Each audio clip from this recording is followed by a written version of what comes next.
So మీ దగ్గర better అయినా water problems లేకుండా ఇప్పుడైతే కొన్ని చూస్తే కన్స్ట్రక్షన్స్ కూడా జరుగుతున్నాయి అని చెప్తున్నారు. అసలు ఇది ఎండాకాలము, సో దాన్ని మీరు ఎట్లా తీసుకుంటున్నారు? వాటర్ మీ ప్రభుత్వం లేదు కాబట్టి.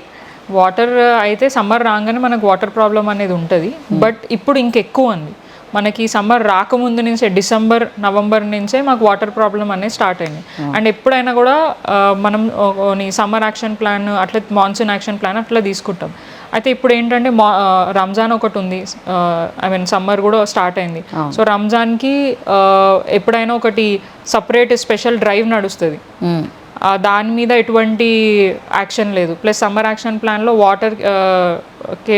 వాటర్కి ప్రాబ్లం రాకుండా మనము వాటర్ ట్యాంక్స్ కానివ్వండి, లేదంటే పవర్ బోర్డ్స్ రిపేర్స్ అవన్నీ కూడా చేపిస్తుండే. ఇప్పుడు అది కూడా లేదు. అంటే ప్రభుత్వం నుంచి మేము మా ఎండి గారి దగ్గర పోతే, వాటర్ వర్క్స్ ఎండి గారి దగ్గర పోతే, సారీ మేడం మాకు జీతాలు ఇచ్చే పరిస్థితి లేదు, మీకు ఫండ్స్ ఏడు ఇస్తామని చెప్పి మాకు లెక్కలు చెప్పి పంపిస్తున్నారు తప్ప ఫండ్స్ మాత్రం ఆడిస్తలేరు.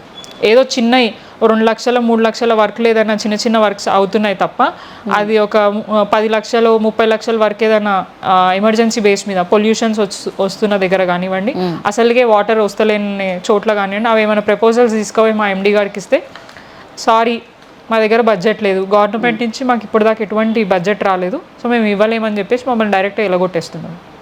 సో పరిస్థితి అయితే వరస్ట్గానే ఉంది. ఇప్పటివరకు అంటే మీకు ఏ బడ్జెట్ కూడా హెవీ బడ్జెట్ ఉన్నాయైతే రాలేదు. అంటే ఇప్పుడు ఏమైపోయిందంటే, ఇప్పుడు 1 year నుంచి గతంలో ఎలక్షన్స్కి ముందు మేము ఏవైతే వర్క్స్ పెట్టామో అవి క్యాన్సిల్ చేసేసి శాంక్షన్ అయినాయి. ప్లస్ శాంక్షన్ అయ్యి మనకి ఏమంటారు టెండర్ ప్రాసెస్ అయ్యి కూడా ఉన్న కొన్ని స్టేజ్లో కూడా వాటిని క్యాన్సిల్ చేపించి కాంగ్రెస్ ప్రభుత్వం వచ్చిందని చెప్పి వాళ్ళ అకౌంట్లో వేసుకోవడానికి వాళ్ళు ఈ ప్రాసెస్ చేసిండ్రు. అండ్ మేము ఏమైనా ప్రపోజల్స్ తీసుకుపోయి అడిగితే బడ్జెట్ లేదు. ఓడిపోయిన వాళ్ళు ఎమ్మెల్యేలు కంటెస్ట్ చేసిన ఎమ్మెల్యే కానివ్వండి, లేదంటే కాంగ్రెస్ కార్యకర్తలే కానివ్వండి, పోయి వాళ్ళు ప్రపోజల్స్ మినిస్టర్ గారికో లేదా కమిషనర్కో ఇస్తే వాళ్ళకి ఫండ్ ఇస్తున్నారు. అది ఎట్లా వస్తుందో అర్థం అవ్వట్లేదు. అది తెచ్చుకొని ఇక్కడ మేము ఏమైనా వర్క్ యాజ్ అ ప్రోటోకాల్గా మేము అక్కడ పోయి ఏదైనా ఇనాగ్రేషన్ ఏదైనా ఇన్స్పెక్షన్ చేస్తే కాంగ్రెస్ నాయకులు వచ్చి మా మీద దౌర్జన్యం చేస్తారు, మేము తీసుకొచ్చినామని. వాళ్ళకి ఏం రైట్ ఉంటుంది? వాళ్ళకి ఎట్లా ఇస్తారు? కార్యకర్తలకు ఎట్లా ఇస్తారు ఫండ్?